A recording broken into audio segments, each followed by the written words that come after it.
Então vamos fazer um mantra Patanjali antes de eu começar a falar sobre o Yoga Sutra, porque eu já falei na aula passada, eu trouxe um sutra, que é o Sutra 33 do capítulo 1, que é muito especial, que fala sobre a importância de cultivar sentimentos nas relações, né? Não sei se vocês se lembram de Maitri, Karuna, de equanimidade. São quatro nomes em sânscrito, mas eu vou traduzir, que é a compaixão, a equanimidade, a amizade, né? E o distanciamento que a gente deve ter, assim, com o que acontece na vida das pessoas, porque a gente julga e a gente pode se identificar ou não, né, com o que as pessoas estão vivendo. A gente pode achar que aquela pessoa errou, aí a gente já tem um julgamento, e ela pode realmente ter errado naquele momento, mas a gente tem que saber olhar com certo distanciamento a situação. Isso faz parte de uma sabedoria, para a gente não estar sempre reagindo, batendo de frente, brigando, né, fugindo das brigas. E foi um tema que foi colocado, inclusive, na aula presencial, como fugir sempre das brigas, se tem algumas brigas que a gente precisa encampar mesmo. Sim, deve ter algumas brigas que a gente precisa assumir, mas a gente tem que ser sábio para entender qual será ela, né? Porque não podem ser todas essas que aparecem na nossa cabeça o tempo inteiro. Vocês concordam? Porque se a gente for nos guiar por uma mente que tem uma qualidade mental, que é egóica, que está pautada na vaidade, a gente vai ter sempre vontade de brigar com alguém que não está agindo conforme o que a gente espera que ela haja. Então, se a gente se distanciar e cultivar esses sentimentos de amizade, de compaixão, né, e de distanciamento às pessoas, a gente vai conseguir ter uma clareza melhor e que, de repente, em alguma situação, nem é preciso brigar, na maioria das situações que a gente briga. E sim, talvez em algum momento você precisa ser assertivo, né, e não precisa ser propriamente violento. Eu acho que a violência é o último caso mesmo, né? E a gente não vai nem interpretar o yoga nessa base da violência. Mas eu quero chamar Patanjali e tem uma forma de invocar Patanjali de acordo com a minha escola, que é o Diego Cury. Um dia vocês vão conhecer ele, meu professor. Ele invoca Patanjali com o mantra Patanjali. Então, eu vou começar. Não sei se eu já falei para vocês de Patanjali, mas vamos chamar Patanjali antes, depois eu falo um pouquinho sobre Patanjali. Quem lê o material sabe, né? Eu vou tentar usar também aqui o nosso whiteboard aqui. Vamos ver se eu consigo. Vamos lá, gente, fechando os olhos, sentando numa postura confortável, tentar aqui escutar um pouquinho. Vamos respirar profundamente. Pode olhar para a ponta do nariz, relaxando a musculatura da face. Yasya rupamadyam prabhavati jagataha aneka grahanugrahaya prakshina klesharashishi vishama visharadaraha Nikravaxa subhogi sarvayana prashutihi jagaparikaraha itayeya nityam devohishaha savovyate chitta sitalatamuhu yogado yoga yuktaha Yogena chitta prasena vacham malam sharirana teva ontam pravaram murinam devodidana tosmi Abaho Purushakaram Chankachakrasidarinam Saraswasirasam Swetam Pranamani Patanjalim Srimate Anantaya Nagarajaya Namo Namaha. Gente, é longo esse mantra, mas assim, depois de tanta gente cantar, e eu estudei tanto tempo com meu professor, ele entoando esse mantra que eu acabei memorizando, né? Qual é essa invocação a Patanjali? Quem leu o material pode entender que Patanjali, esse é meu texto de referência, com esse comentário aqui de Franz Mus, mas tem outros. É o texto mais traduzido do yoga, e você vai ver no mundo inteiro as pessoas estudando yoga através dessa obra aqui. Então, ele é o tipo best-seller do yoga. E Patanjali, ele mesmo fala no primeiro sutra, aí eu vou falar o que que é sutra, né? A gente fala tanto de Yoga Sutra. E o sutra é um estilo, né? Um estilo que requer, assim, uma precisão de linguagem. É traduzido como aforismo, mas também pode ser, assim, pontos de um colar, digamos assim, né? Que você vai fechando. Então, o último sutra são 195 estruturados em 4 capítulos. O último sutra vai se ligar de alguma forma com o terceiro sutra. Então, dá uma volta, assim. Então, faz sentido, tá? E, assim, é conciso no sentido que é como se fosse um manual. Enquanto o Bhagavad Gita, que é outro texto que a gente vai comentar brevemente, é um épico, tem emoção, tem dúvida, tem choro, tem sofrimento ali exposto por Arjuna. O Yoga Sutra não tem nada disso. Ele é um manual e ele vai falar de forma bem concisa o que que é o yoga.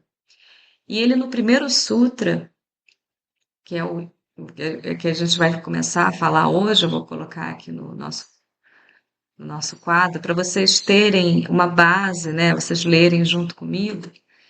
É o primeiro sutra que vai falar que não é o Patanjali que inventou. Com a filosofia oriental, isso não tem tanta relevância. Quem é que criou, quem é que escreveu. Na verdade, quem recebeu tem muito mais valor a coisa ser mais antiga do que ele mesmo, do que a coisa inaugurar com você. Entendeu? Então, é outra lógica. A pessoa não quer ter fama por ter inventado alguma coisa. A pessoa quer ter reconhecido que ela traz de outras pessoas. Então ela não importa tanto. Ela ouviu, ela recebeu esse ensinamento das gerações. E agora, então, essa que é a primeira palavra do Sutra, que é Ata. E eu vou colocar aqui no quadro para vocês conseguirem acompanhar. Porque eu coloquei no material, podia ter avisado para vocês tentarem acompanhar. Vocês estão vendo o texto, o board aqui? Vocês estão conseguindo ver? Tá carregando, né? Ah, tá. Porque eu Sim. coloquei um PDF, legal. Eu coloquei um PDF para vocês do Yoga Sutra, tá? Que está bem resumidinho. Então, eu vou colocar o primeiro sutra do primeiro capítulo, tá? Ih, meu Deus. Pior do que, né? Que é Ata.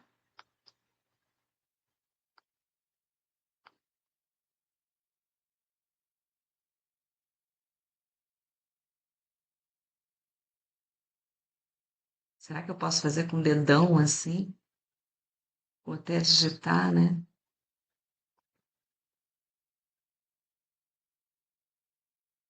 Agora tá melhorando aqui. Difícil, né? Parece uma letra de criança aprendendo a escrever aqui. Porque podia ter uma canetinha. Não vai rolar assim.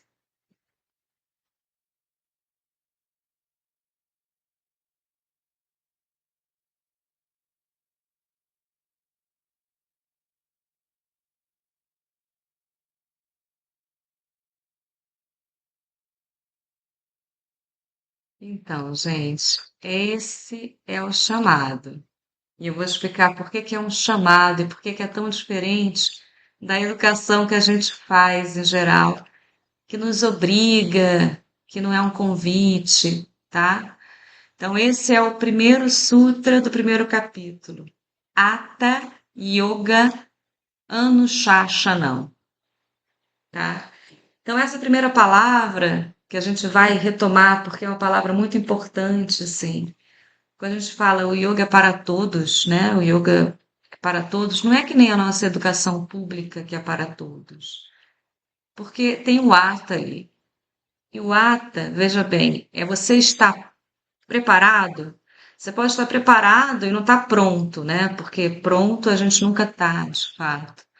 Mas você está disponível para esse conhecimento. Então, assim, no momento que você estiver disponível, ele está aqui. Então, o yoga Anushasana significa justamente que o Patanjali ele está só compilando. Esse conhecimento não é dele, mas é um conhecimento que vem de outras pessoas. E para quem está disponível, esse é um chamado, é um convite, tá? Então, é para essas pessoas que se sentem preparadas para esse início do caminho. Então, o yoga vai tratar, o yoga de Patanjali, vai tratar muito pouco do passado, sabe aquela coisa nossa da psicologia, da psicanálise, de falar muito das nossas questões de infância. Não é muita questão do yoga, não. O yoga ele trata do presente. E essas impressões que nós temos, que muito do que a gente faz, a grande maioria do que a gente faz é focado no inconsciente, em coisas que a gente não traz à consciência. Então tem sempre uma coisa meio submersa na gente mesmo, né?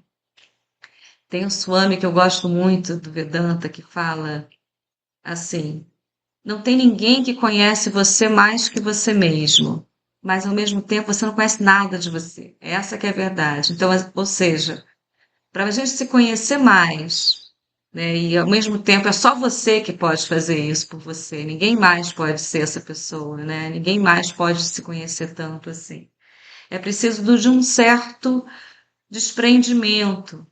E é desprendimento mesmo que é a palavra. Tanto que Kaivalya vai ser a palavra. É uma libertação. É você se olhar um pouco numa outra perspectiva. Então, a gente estava falando, né, sobre os nossos vícios de reclamar, de se ver numa situação depreciativa, né, de ver a nossa vida tipo, que perrengue, que saco, como eu trabalho muito, eu ganho pouco, como as pessoas me tratam mal, como eu sou desrespeitado. Isso pode até ser verdadeiro, mas hoje eu vou falar quais são os estados da mente, porque de acordo com o yoga, a gente não tem. Eu vou trazer o segundo sutra aqui, vocês vão entender o que que é o tratado, que é um tratado sobre a mente. Mas a mente, de acordo com o yoga, tem vários estados. E além de estados, tem atividades. E é muito do estudo do Sankhya, que é primo do yoga, primo irmão do yoga, não é nem primo, é primo irmão do yoga, que é enumerar, listar tipos, né? Que é também o nosso tipo de organizar o conhecimento.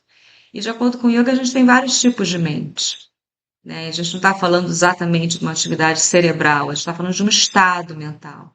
Então, para a gente estar nesse estado mental, a gente precisa antes estar preparado para estar, né? Então, não se sinta obrigado, porque isso não é uma escola, né, obrigatória, não é também seu pai falando você tem que fazer yoga, não é, ninguém vai te obrigar a fazer yoga. Tá todo mundo aqui porque quer, porque identifica em alguma coisa, recebeu esse chamado. Apesar da gente, às vezes, não saber muito bem por que que a gente entrou em determinado grupo, se a gente for olhar para trás, por que que eu entrei naquele lugar? As coisas vão fazendo sentido, né? Conforme a gente vai construindo o nosso caminho. Então, esse é o chamado.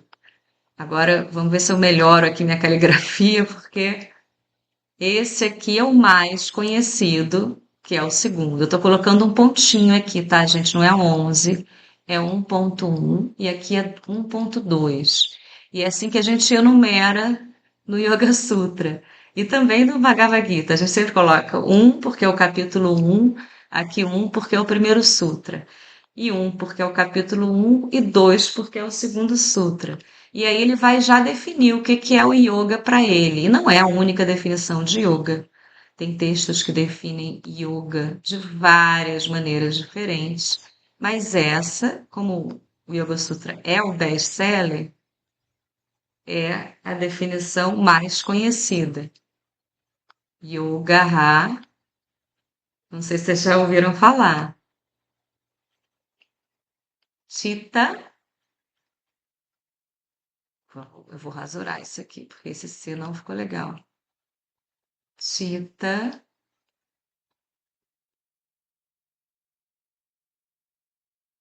aquele bloquinho lá da aula presencial estava melhor do que esse aqui, né?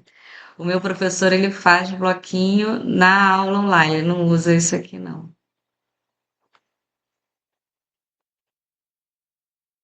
Podia ter colocado um teclado, assim. Vritri, Nirodha.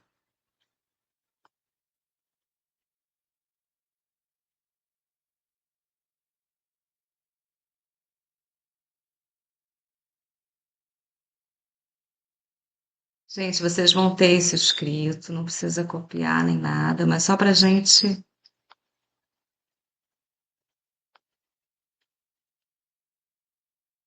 se guiar. Quem é que. Aqui tem um H.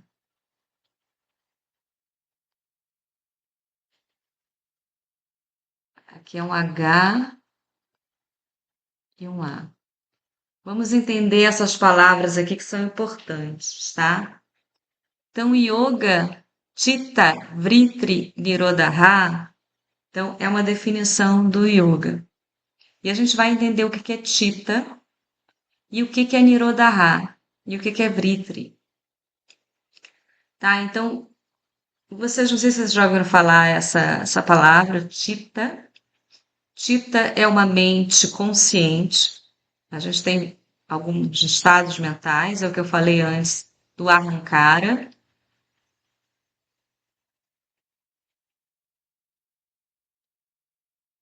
Ah, aqui, ó. Olha só. Muito melhor isso aqui. Dá para colocar o. Então a gente tem manas. Gente, olha isso aqui. E eu fazendo ali o dever de casa, que nem uma pessoa que não sabe. Budi,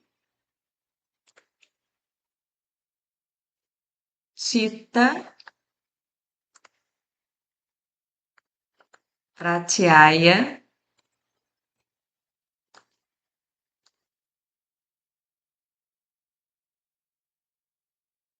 e Sattva.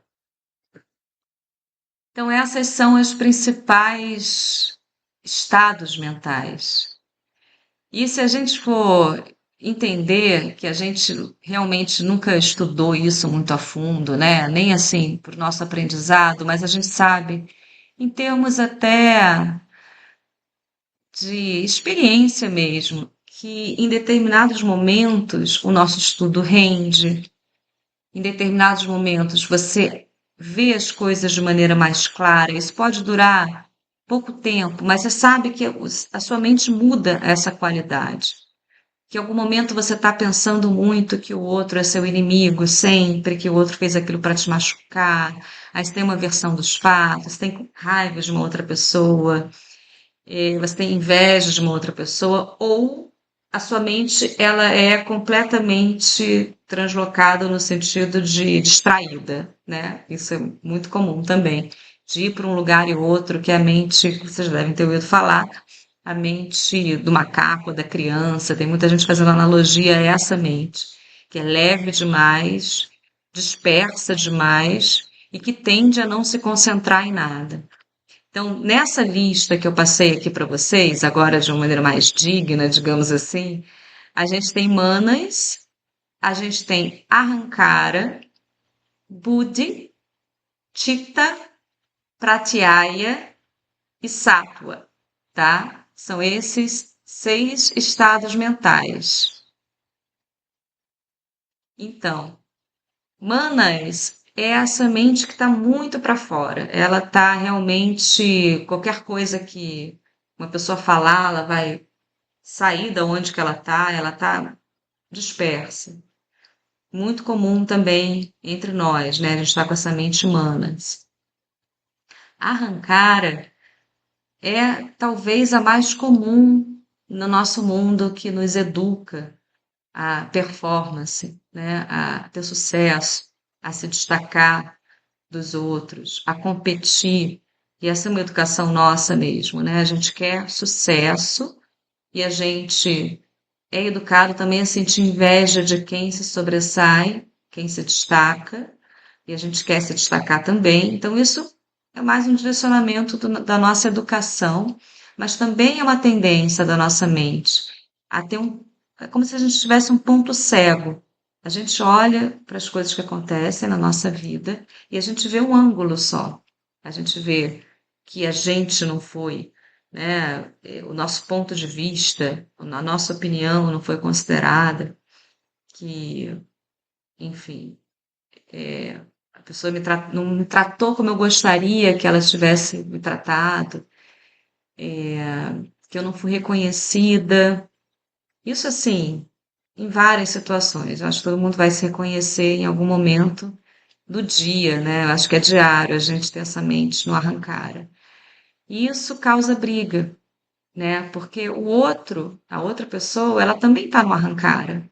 Duas pessoas no arrancara, elas olham para a mesma situação e interpretam de maneiras muito diferentes. Não tem uma harmonia numa comunicação. São pessoas que brigam porque veem um fato de um jeito, a outra vê um fato de outro jeito, ninguém quer ceder e ninguém quer apaziguar. Budi já é uma mente que tem um pouco mais de discernimento, né? Que tem um pouco mais de centro, ou seja, sabe separar o que que é um engano, o que que é para depois, o que que não é meu, o que que é meu, o que que é do outro, o que que é do outro, sabe? Aquela coisa de, bom, eu tenho o meu caminho, mas o outro tem o dele. E sabe discernir o que que é prioridade na sua vida, dentro de tudo que você ouve falar, que você sente que você precisa fazer, tem uma prioridade, né? Tem algo que. Beijo, Adriana.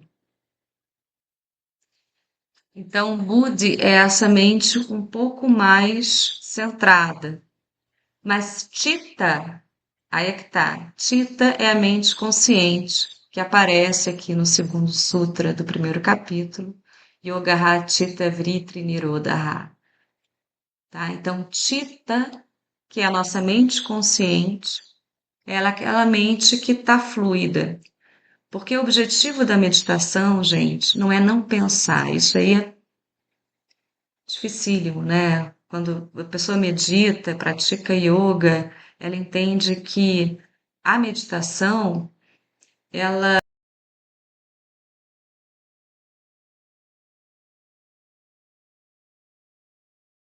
Professora, o seu áudio ficou mutado. Tá, agora voltou. A meditação deixa a gente mais consciente do quanto que o pensamento não para, né? E quanto que às vezes a gente não tem consciência do quanto que a gente pensa e pensa demais e pensa de uma forma muito no automático, no piloto automático, sem se dar conta desse fluxo ininterrupto de pensamento. E a gente não vê esse percurso, como se fosse assim uma corrente, um rio, assim, que você vê que passa o pensamento, mas você está observando. Então, você consegue se olhar como uma pessoa consciente, né? Então, você olhar você, a pessoa consciente e a consciência. Isso é muito controverso nos estudos da consciência hoje em dia. Eu sei que eu estou lendo um livro de um americano que ele fala, o título é em inglês, ele não foi traduzido ainda. The World Appears. E segundo ele, a consciência é quando a gente abre os olhos, quando a gente acorda e o mundo aparece. Então, isso para ele é consciência. Para os Vedantas, quando a gente dorme, quando a gente sonha e quando a gente está desperto, são estados da mente. Não tem nada a ver com consciência. Tudo estados da. A mudança é os estados da mente. A consciência, ela é única, ela é eterna, né? Então, por isso que a gente fala que a espiritualidade não está muito longe do yoga, porque considera sim que existe um eterno na nossa vida. Existe algum observador de nós mesmos, né? Se a gente está falando para a gente mesmo, então a gente tem um observador, tem uma pessoa que nos escuta, tem uma pessoa que nos vê. É os olhos dos olhos, as orelhas das orelhas, de acordo com Vedanta. Então existe sim um observador eterno, de acordo com Yoga e de acordo com Vedanta.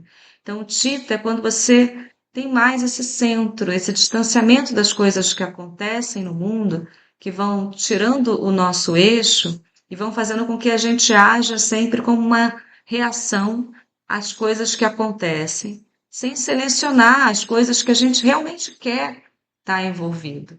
A gente precisa de um envolvimento maior nos assuntos do mundo. E para isso a gente precisa estar leve, com menos carga mental, limpando, fazendo uma limpeza do nosso pensamento, sim, né? Então, se a gente está com a vida muito cheia, seria o caso, se a gente usasse um pouco mais de sabedoria, de saber largar o que a gente puder largar. Eu estou falando isso muito para mim mesma, porque eu tenho essa dificuldade, né? Estou dando aula demais, abre mão de uma atividade, né? Faz o que você consegue fazer de uma maneira saudável, não se sobrecarrega, tem que ter espaço para se cuidar. Esse tipo de conselho que o yoga dá, porque senão a gente sente que a gente vai vivendo num modo automático e a gente o si mesmo, né? Perde a si mesmo a sua vida. Então você tem que estar junto. A verdade é que você tem que estar na sua vida, porque isso vai fazer toda a diferença nessa qualidade da experiência, né? Então, yoga é sobre experiência, sobre você ver essa vida como uma experiência sem atribuir valor de bom ou ruim, que nem a gente atribui valor o tempo inteiro. Ai, essa vida é muito chata, essa vida é muito ruim. Vive a experiência e toma as melhores decisões que você pode tomar. Então, essa mente do Budi, né, que é uma mente que está mais distanciada das grandes emoções que nos atravessam.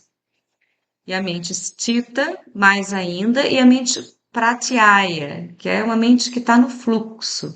Ela está no envolvimento com os objetos. Ela se envolve no sentido dela se acoplar com o que ela está fazendo. Por exemplo, se eu tivesse completamente acoplada aqui, eu estava prestando atenção nisso aqui e mais nada. Não está o meu estado mental de hoje, mas poderia estar, né? Que você está só aqui.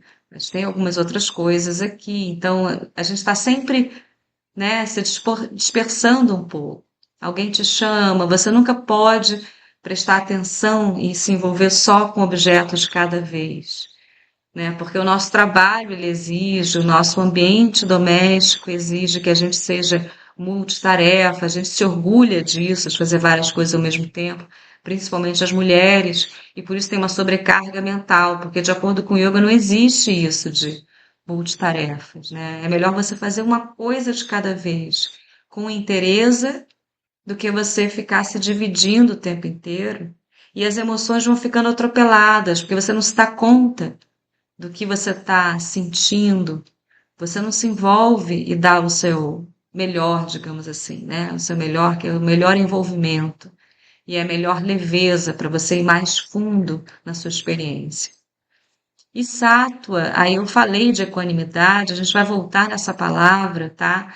Que é uma palavra que ela no Yoga Sutra ela aparece e a gente falou na aula passada, né? Como Upeksha, isso no capítulo 33 do primeiro capítulo, no Sutra 33 do primeiro capítulo, e de acordo com Bhagavad Gita,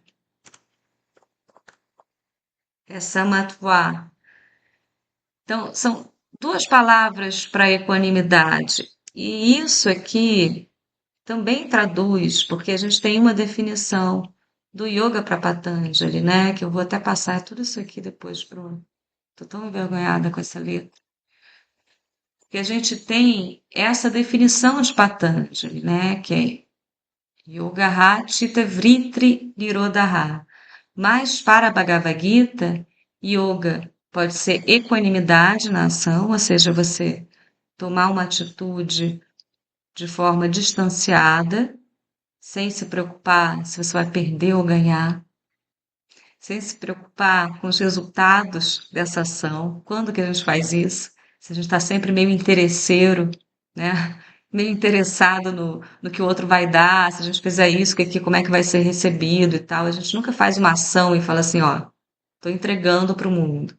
Então, isso seria uma atitude equânime, seria para o Bhagavad Gita o yoga, que é a equanimidade na ação. Eu estou no momento presente, eu sinto, é mais do que saber, eu sinto, você sente e sabe, ou o conhecimento passa de Tita, né? Que Tita é conhecido também como a mente do coração, passa por uma intuição. Então, eu tenho uma intuição, eu sinto, eu sei o que deve ser feito e eu faço sem pensar nos frutos dessa ação, sem pensar se vai ser bem recebido, sem ter expectativas que vai ser bem recebido, sem ter esperança de ganhar alguma coisa, né? Então, isso é muito raro no nosso dia a dia. A gente sempre faz alguma coisa para ou obrigado ou porque a gente quer ganhar alguma coisa lá na frente, né? Então, essa é uma qualidade de sátua, dessa sexta mente que eu coloquei aqui. Sátua é a mente luminosa, que é justamente a mente equânime. E eu vou falar sobre os gunas mais na frente, que também é um conceito muito para o Ayurveda e para o Yoga, que vem do Sankhya também, que vai tratar dessa mente sátua, que para tudo que a gente fizer no Yoga, a gente pensa nesse equilíbrio. Se a gente está tamásico, a gente está letárgico, a gente está pesado, a gente está embotado, a gente não consegue pensar direito. Pensa numa pessoa com dificuldade de levantar da cama. Não sei se vocês já tiveram esse sintoma, mas tem gente que faz uma associação com o estado de depressão. Mas assim, a gente tem muito esse estado em algum momento, talvez não tão grave, não tão intenso, mas tem horas que a gente preguiça, inércia, não quer fazer nada. Ou você tem um estado rajásico, que é o oposto, que é aquela mente superativa, ativa demais. E você pensa, poxa, essa pessoa faz muita coisa, ela é maníaca, ela não para de fazer. E você tem o equilíbrio disso tudo, que é sátua, a mente que faz o que deve ser feito, que não é fazer um monte de coisa ao mesmo tempo, isso não é sático, porque, enfim, se a gente tem uma atuação de acordo com a intuição, não é o volume de ações, né? Porque cada ação tem uma consequência. Se a gente está fazendo várias ações, são várias consequências, aquilo vai tirando assim, como se fosse fazer para vários lugares, para vários lados. Eu me vejo muito rajásica nesse sentido, porque, enfim, sou uma pessoa com atividades profissionais diferentes, tendo que dar conta de atividades diferentes, e a gente acaba tendo essas frentes diferentes nos trabalhos. Eu vejo que as pessoas em geral são assim. Então a gente precisa se cuidar para voltar a esse centro e ver qual é a ação mental mesmo, que pode ser inclusive não é uma ação prática, mas qual é a ação mental que a gente pode disponibilizar nas situações, né? Que nem eu estava conversando antes, como é difícil trabalhar, mas por outro lado, aí o Vinícius trouxe, né? E como é difícil não trabalhar. Como é difícil muitas vezes viver, mas puxa, é a pessoa que está se despedindo da vida, né? Por questões de doença. E aí a gente vê em outra perspectiva, né? Então a gente para de ver no arrancar. Por que que é tão difícil viver? A vida fica tão difícil, você reclama tanto. Por que que você não agradece mais? Né? Então, assim, vamos ser também hipócritas, tem vidas que são difíceis mesmo nesse país, né? Então é isso que a gente está falando da indignação lá na aula presencial. A gente tem motivos, tem razões, mas ao mesmo tempo, às vezes o que que adianta se revoltar? né? Se a gente tem que fazer uma ação dármica, sáttvica e equânime, é fazer o que deve ser feito, né? Então eu vejo assim, nós aqui somos privilegiados por estarmos estudando yoga e além disso, ter atividades que nós nos identificamos, que temos uma profissão, eu vejo no meu caso, assim, tem uma profissão que eu me identifico a ponto de entender que é um propósito, e com ressalvas, obviamente, né, as dificuldades, porque exige muito da gente emocionalmente, mas ao mesmo tempo, para mim, para o meu espírito inquieto, é uma chance de aprendizado. E para o yoga também isso faz sentido, porque no final das contas é tudo sobre aprendizado, né? Que a Glória Herrera, são duas pessoas que eu quero que vocês conheçam, é o meu professor, Diego Cury, e a Glória Herrera. Um dia eu vou levar vocês lá em Copacabana, que ela dá aulas de Vedanta, que ela fala o que a gente leva da vida, de acordo com o filosofia indiana, eu já falei para vocês, né? Essa vida são várias vidas, na verdade. O que a gente leva de uma vida para outra é o que você fez do Dharma. E o que é o Dharma? E a gente vai viver esse questionamento várias vezes. O Dharma é quando você faz aquilo que deve ser feito, mas para a gente fazer isso, a gente tem que ter uma qualidade mental. A gente tem que olhar as coisas com clareza. E esse cultivo não é um cultivo esporádico. Eu digo que hoje eu tenho uma rotina que me aproxima, né? Porque a Glória Eira fala, o Dharma protege quem protege o Dharma. Que me aproxima do Dharma, ou seja, dessa escuta, dessa intuição, e é uma disciplina, é um tapas, é algo que eu acordo 4, 5 da manhã, porque eu tenho que estar às 7 na escola, eu tenho que fazer toda uma questão de acordar muito cedo e renúncias que às vezes são difíceis para eu fazer, não vou falar que não. Às vezes eu quero uma festa, eventualmente, e sinto que meu corpo já não está mais disponível para isso.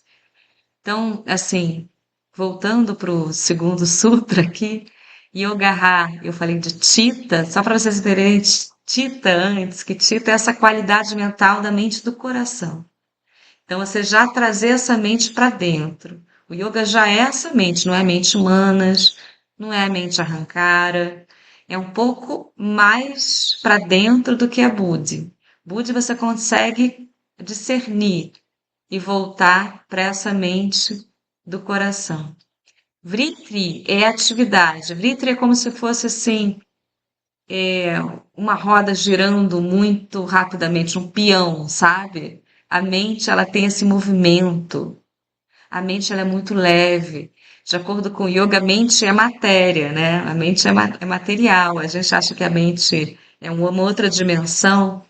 Pro yoga e pro Sankhya, ela é matéria, a mente.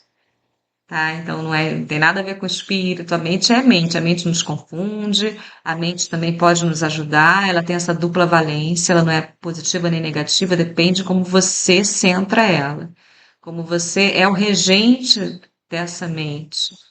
Então, o yoga é um ensinamento para transformar você no regente da sua vida, né? Porque quando você muda a qualidade mental, você muda tudo que você observa, a forma como você observa, a forma que você age no mundo, as suas relações. Isso garante que você não vai entrar mais em confusão? Não garante. É aí que está o estudo do yoga. Não garante.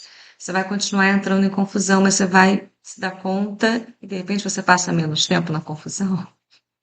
Você se dá conta a ponto de dar um melhor encaminhamento, de pacificar as coisas. Então, é por aí que é o estudo do yoga. E Nirodha, aí é uma atividade da mente. Aí eu vou falar em outro momento, porque eu acho que não vai dar tempo de eu falar, porque é outra lista. Essa lista aqui é dos estados da mente, que eu cito é um deles. Nirodha são as atividades da mente. Isso é uma outra lista. Tá? Então, por que que eu estou falando desses dois primeiros sutras? Porque eu não vou falar dos 195, não vai dar tempo. Mas esses dois primeiros sutras, eu vou fazer uma seleção, um bem bolado assim dos principais, e a gente vai se concentrar no segundo capítulo. Eu já falei para vocês, porque é o capítulo do Yoga da Ação, é o Yoga para iniciantes. Mas esses dois sutras, eles dão um tom do que é o Yoga Sutra, de acordo com a tradição de Patanjali, que é a mesma tradição que considera o yoga um darshana, uma visão de mundo. Essa é uma visão de Patanjali. E eu falei, Patanjali é o best-seller do yoga. Você vai viajar para qualquer lugar, qualquer workshop, qualquer retiro, quando for falar de yoga, é o yoga de Patanjali, né? Portanto que a Ana Lima até fala assim, ó, não tô no Blockbuster, porque tem outras versões, né? Tem o tantrismo, tem o Hatha Yoga, eu tô no best-seller, porque o meu professor, ele gosta muito do Yoga Sutra, e eu sou muito influenciada por ele. Então, acabei gostando muito pela forma como ele apresentou esse material para mim. E isso é muito importante, porque o professor, de acordo com o yoga, ele ilumina as coisas, né? Então, olha, assim, a tarefa que eu tenho pela frente, porque não é o professor que nem a gente aqui no Brasil trata os professores, né? O professor naquela cultura é uma pessoa que é considerada sábia, né? Então, é claro que eu não sou uma pessoa sábia o tempo inteiro e tudo, mas o meu professor, eu posso dizer assim, que ele me iluminou muito e tudo que ele coloca uma luz assim, eu sou influenciada para gostar também, sabe? Então, o Yoga Sutra eu acabei adotando como o meu livro principal do yoga, minha referência principal, e vou trazer essas referências assim, que de mais importante eu acho que para uma pessoa formada em yoga, é importante de saber. Então, vão ter essas expressões em sânscrito, só as mais importantes, eu não vou trazer tudo, tá? E quero abrir para as perguntas aqui nesse finalzinho. O que que vocês querem perguntar? Vinícius, Não, eu Marina, abri o áudio sem querer. Rafael. Vocês já sabiam sobre o Yoga Sutra? Já tinham uma noção? Só para eu saber se é uma coisa assim muito Completamente novo pra mim. Eu tô completamente nova. aprendendo muita coisa assim do zero com a senhora. Ah, é? E Marina? Marina já fez uma formação de yoga, né? Ah, eu adorei a explanação. Eu, na verdade, eu já tinha ouvido falar nesses estados mentais, mas eu realmente não recordava, assim, essa progressão desses estágios. Parece muito com. É porque eu estava muito envolvida com a antroposofia de Hum, Rudolf Steiner, e parece muito essa coisa da mente com o coração. Lembra muito esse desenvolvimento espiritual que tem na antroposofia também. Interessante. Marina, lembra muito a antroposofia. Eu comecei a fazer umas associações também. Eu acho que ele bebeu muito da fonte, né, do Oriente. Sim. É. E ele falava disso, né, da espiritualidade, tudo, da multidimensão, do ser humano integral, né? O que eu quero E aí, chamar, pode outra coisa que eu falar. queria te falar, que eu queria muito, assim, tipo assim, uma assessoria, assim, que você contasse um pouco essa coisa do ritmo, dessa higiene diária, assim, né, que você se referiu. Você pudesse falar algum momento sobre isso, assim, seria Do ótimo. autocuidado, né?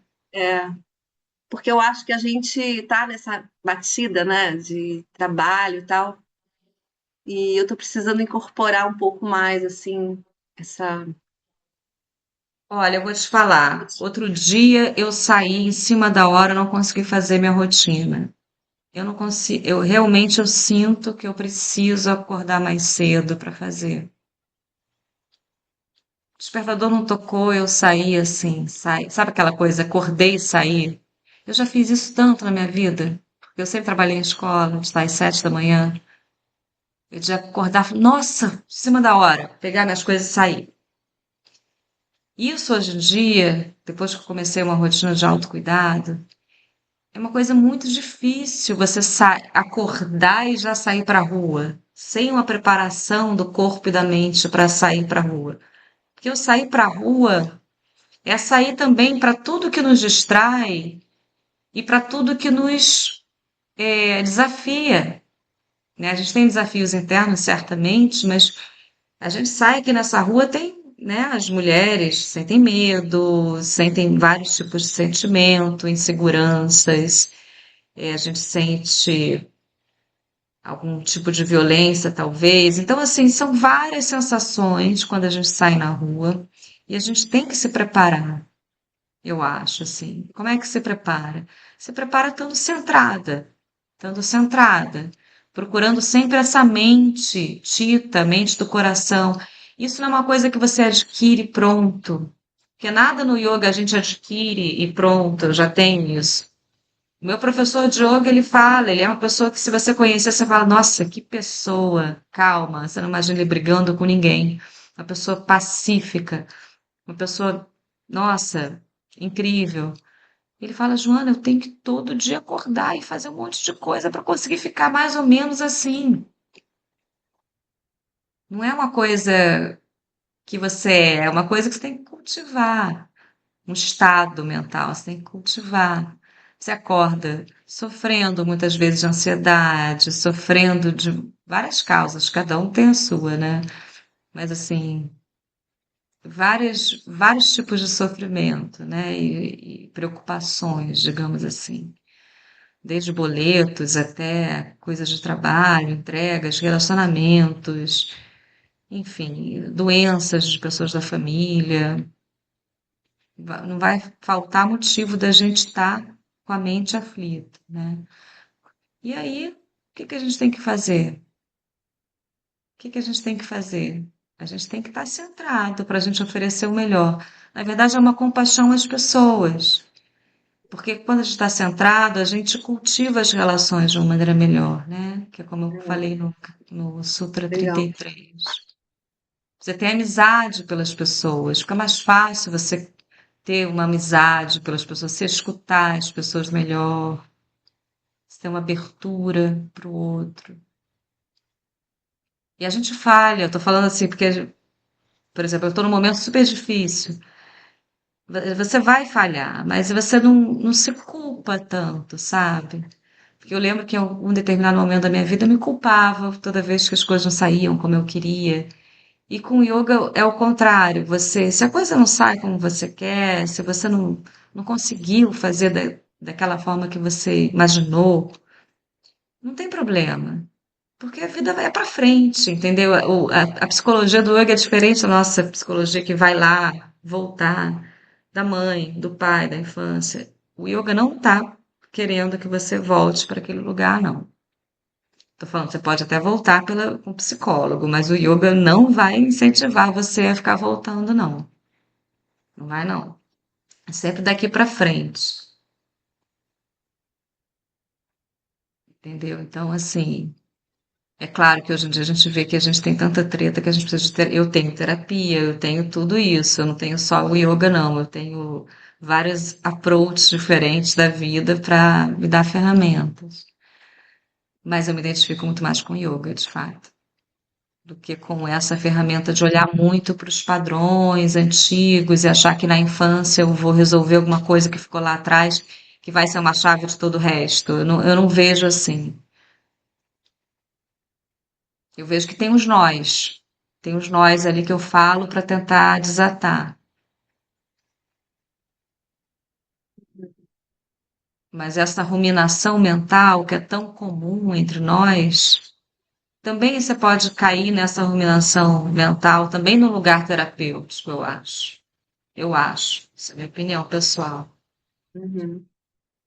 Então, eu acho que a vida que o Patanjali se interessa entre nascimento e morte esse percurso aí que pode ser longo, pode ser breve, a gente não sabe. O Patanjali se interessa pelo presente.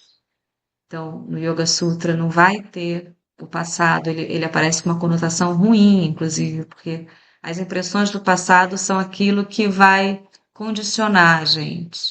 A Uhum. liberdade para o yoga é a liberdade de viver sem condicionamento. Se a gente viver cada momento como se fosse o primeiro. E para isso a gente precisa ter a mente muito leve, ter perdoado quem a gente tiver que perdoar, ter deixado tudo limpo, tirar os pesos das mochilas, das bagagens e caminhar leve, né? Então é mais sobre isso que é o yoga. Então é claro que é uma outra cultura, mas você pode se identificar bastante. Eu acho que todo mundo pode se beneficiar de pensar na leveza, assim, pensando na leveza e no envolvimento a cada objeto, a cada momento, de ter essa delicadeza com a vida, né? Uma delicadeza com a vida, de estar presente. E a gente vai ver isso sendo passado de várias formas diferentes, né? Com essa linguagem que nos é super estrangeira, que é o sânscrito. É para mim ainda, eu não sou versada em sânscrito, mas algumas palavras se aprende a falar de tanto ouvir, né? E algumas são chaves, então algumas vocês vão aprender, não, é mente tita, mente sátua, são palavras que de várias maneiras vão aparecer no nosso caminho. Gente, mais alguma dúvida? Como é que vocês estão aí? Ah, eu tô feliz. Eu acho que a aula de hoje serviu como uma luva para exatamente o que eu passei Você que no deu o dia de tom, hoje. né? É, Ai, você obrigado, falou professora, de verdade. da questão de ver perspectiva diferente, né? E numa briga isso funciona muito bem, né? Quando você briga com alguém, fica cada um com o seu ponto de vista, e se você quer realmente naquela relação fazer as pazes, né, pacificar, a gente tem que olhar a perspectiva do outro, né? A gente tem que saber sair do seu ponto de vista, porque é um ponto cego. Quando você tem um ponto de vista, é um ponto. Você está olhando cegamente aquele ponto, né? Como se fosse. Como é que é o nome daquilo que o cavalo coloca? Eu não esqueci o nome. Mas você olha muito Bitola. focado. Qual é o nome? Bitola, né? É. Bitolado, exatamente. Porque todo mundo acaba sendo um pouco, né? Porque cada um tem a sua história, cada um sabe que bate aqui, né? As suas verdades que se cria. Né? E a gente é incentivado, até na rede social, está sempre dando opinião, dando opinião, dando opinião, dando opinião. Então fica aquela coisa de, né, ter muito essa identificação com essa persona que eu falei, é o arrancara. A gente é educado para se identificar e ser pendurado no arrancar a vida inteira. E é uma mente também infantil, porque se a gente não se abre para ver o outro ponto de vista, a gente está sempre querendo o melhor que é melhor para a gente, querendo que as nossas necessidades sejam sempre atendidas, quando nem sempre podem ser, né?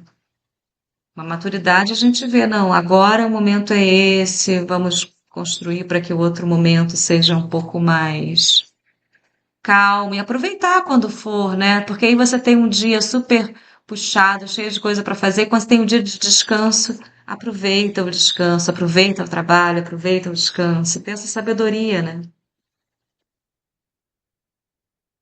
De extrair o néctar das coisas, eu acho. Extrair o que é bom, né? Que é bom ter um trabalho, não vai ser para sempre esse ritmo. A gente vai construindo a nossa vida, as coisas mudam. Permita que as coisas da sua vida mudem também.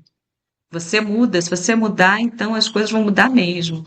Porque o que faz a vida ser sempre a mesma é você que não está mudando, muitas vezes, né?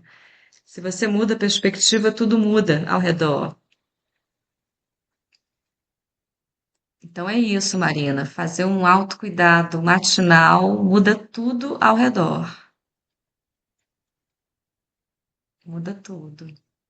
Aí, se tiver uns asanas, começa por uns asanas, depois vai para uma respiração, depois uma meditação, aí vai para a vida.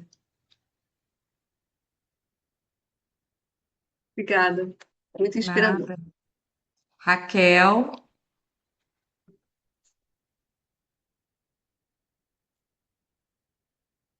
Acho que foi bastante. É, acho que fica muita coisa para pensar mesmo, para encaixar desses fluxos da mente, né? Dessas ondas, né? Desses momentos. Mas é bem interessante, eu gostei muito. Eu também não conhecia esses conceitos, acho que é importante escutar. gente, eu peço desculpas pela caligrafia, mas vocês, eu vou checar se vocês têm esse material, que é o Yoga Sutra em PDF. Lá tem o mantra que eu cantei e tem cada sutra, 195 sutras.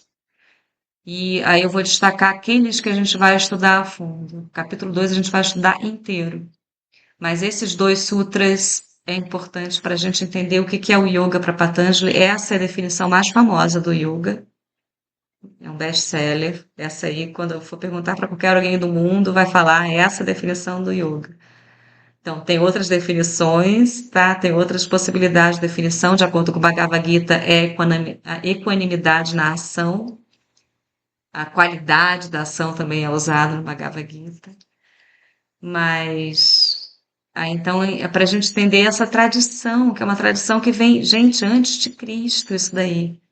Antes de Cristo, você imagina. E já era uma compilação do que vinha antes dele. Essa sabedoria milenar que fala tanto sobre a gente ainda, né? Como a gente ainda muda esse estado mental o tempo inteiro. Então, sejamos sábios aí nesse caminho de entender, né, que quando a gente está preparado, com a nossa mente preparada, a gente aprende melhor, a gente se relaciona melhor. Isso não significa que a gente vai ser uma pessoa melhor o tempo inteiro. Também não é para ser melhor que a gente faz yoga. Que olha só como a gente cai nos buracos, né? Porque a gente quer ser melhor para a gente mesmo, não é melhor em relação aos outros. Senão a gente cai no arrancara de novo. A gente está querendo se destacar, a gente está com a mente egóica, narcísica, não é por aí, tá? Então tá, meninas, quem eu for ver amanhã na aula online, eu estarei lá às 8 da manhã. Quem tiver essa disponibilidade. Senão eu vou deixar gravado lá na nossa videoteca. Tá? A Raquel tá. Eu não sei por que que aparece vocês assim, nesse quadro. Assim. Vocês estão mexendo alguma coisa? Para mim Não, o aparece quadro. vocês. Para mim É aparece o cursor. É, aparece Regine. professor. O meu Ué, eu apareceu mudei. agora? Você mudou, mas você não Engraçado. mudou aqui no cursor. Você ainda tá aí. Ah, engraçado. Eu acho que a gente consegue Eu, escrever para também, mim ó. tá dizendo Marina. Ah, vocês também conseguem escrever, ó. É, Não, eu se a gente soubesse que podia consegue. teclar, eu escrevi isso aqui. É. Mas é um bom recurso, né, pedagógico. É. Eu Sim, poderia ter pedido para vocês escreverem alguma coisa, pode ser um bom recurso para a gente usar, sim, não é? sim. Mas então tá, Não, gente. obrigada pelo Obrigada bom pela Obrigada. dia. presença. Adorei essa experiência. Ai, que bom. Se Até a encontra. Obrigado, próxima, professora. Até a gente. próxima. Até a próxima. Beijo. Beijo. Deixa eu desligar aqui. Muito obrigado, gente. Até a próxima. Obrigada, Tchau, Joana. Rafael. Beijo. Tchau, Boa tchau. noite. Beijo. Tchau, boa noite. Tchau, boa noite, gente.